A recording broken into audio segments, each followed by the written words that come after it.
Hello friends, welcome to Shanthi channel. இன்றைக்கி நம்ம சேனலில் ஒரு ஸ்நாக்ஸ் ரெசிபி தான் நம்ம இன்றைக்கி பார்க்க போகிறோம். நல்லா ப்ரோட்டீன் சத்து அதிகம் நிறைந்த சோயா பீன்ஸில் உருண்டை எப்படி செய்யலாம் நம்ம இன்றைக்கி பார்க்க போகிறோம். இது ரொம்ப ஹெல்த்தியானதும் கூட. குழந்தைங்கள் விரும்பி சாப்பிடுவாங்க. வாங்க நம்ம இதை எப்படி செய்யலான்னு நம்ம பார்க்கலாம். நீங்கள் நம்ம வீடியோ ஃபஸ்ட் டைம் பார்க்குறீங்கன்னா முதல்ல சப்ஸ்கிரைப் பண்ணி சப்போர்ட் பண்ணுங்கள் ஃப்ரெண்ட்ஸ். வாங்க இந்த உருண்டை எப்படி செய்யலான்னு பார்க்கலாம். சோயா பீன்ஸ் அதாவது மீல் மேக்கர் நான் இன்றைக்கி ஒரு 100 கிராம் எடுத்துருக்குறேன். இதை நம்ம நல்லா கழுவிட்டு ஊற வச்சுக்கலாம். ஒரு அரை மணி நேரம் ஊற வைக்கணும். இதை நல்லா கழுவியாச்சு. தண்ணி ஊற்றி ஒரு அரை மணி நேரம் நல்லா ஊற வைக்கலாம்.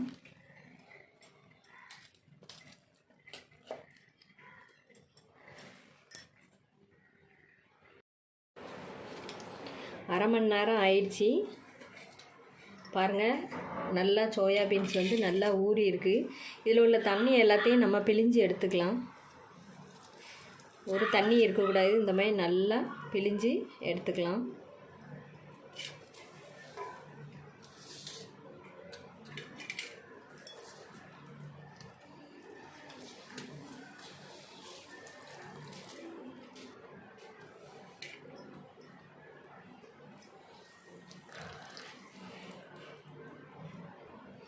இதை நல்லா பிழிஞ்சு எடுத்தாச்சு.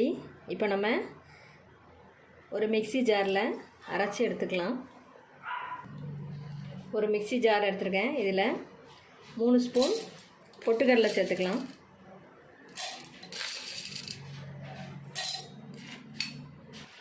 இது கூட ஒரு 5-6 பல் பூண்டு, சோம்பு ஒரு 2 ஸ்பூன், இது கூட ஒரு 5 காஞ்ச மிளகாய் சேர்த்துருக்கேன். நீங்கள் காரம் அதிகமாக வேணும்னா நீங்கள் கூட கொஞ்சம் சேர்த்துக்கலாம். இது கூட கொஞ்சம் கருவேப்பிலை. இதை நல்லா அரைச்சிக்கலாம். இதை அரைச்சாச்சு. இது கூட நம்ம சோயா பீன்ஸை நம்ம நல்லா அரைச்சிக்கலாம்.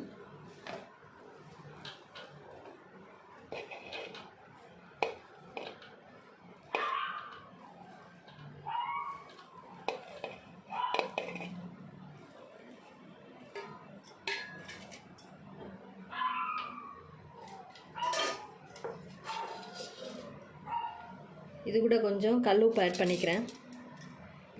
இதை நம்ம அரைச்சிக்கலாம். இதை நல்லா அரைச்சாச்சு. பாருங்கள், இந்த மாதிரி தான் இருக்கும். இதை நம்ம ஒரு பவுலில் மாற்றிக்கலாம்.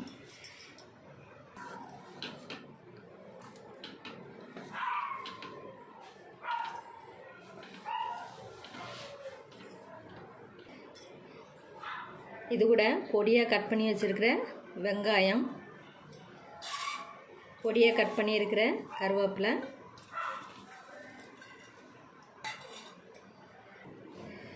மிளகுத்தூள் சின்ன ஸ்பூனுக்கு 1 ஸ்பூன், கரம் மசாலா 1 ஸ்பூன், ஒரு அரை ஸ்பூன் மஞ்சள் தூள். இதை எல்லாத்தையும் நல்லா மிக்ஸ் பண்ணி விட்டுக்கலாம். இல்லை நம்ம தண்ணி எதுவும் சேர்க்கக்கூடாது. நல்லா மிக்ஸ் பண்ணி உருண்டையாக நம்ம பிடிச்சிக்கலாம். நம்ம ஏற்கனவே அரைக்கும்போது உப்பு போட்டுட்டோம், அதனால் இப்போ உப்பு போடலை.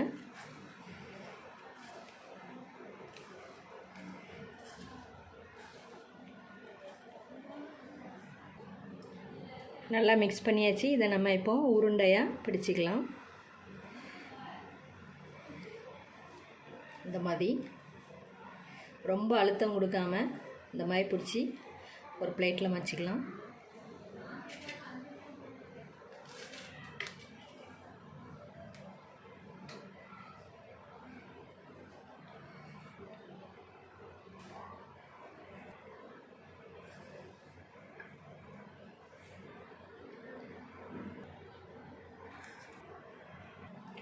எல்லாத்தையும் உருண்டையாக பிடிச்சாச்சு. நம்ம இதை இப்போது ஆயிலில் ஃப்ரை பண்ணி எடுத்துக்கலாம்.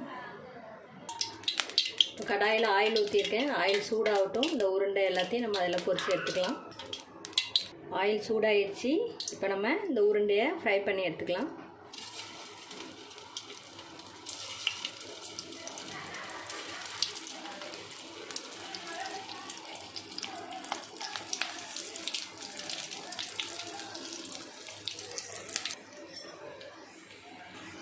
இதை அப்படியே நம்ம மெதுவாக திருப்பி விட்டுக்கலாம். இதை எல்லாத்தையும் மாற்றி போட்டாச்சு.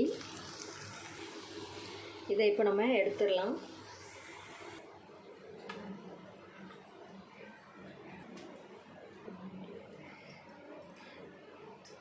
இப்போ எல்லாத்தையும் ஃப்ரை பண்ணி எடுத்தாச்சு.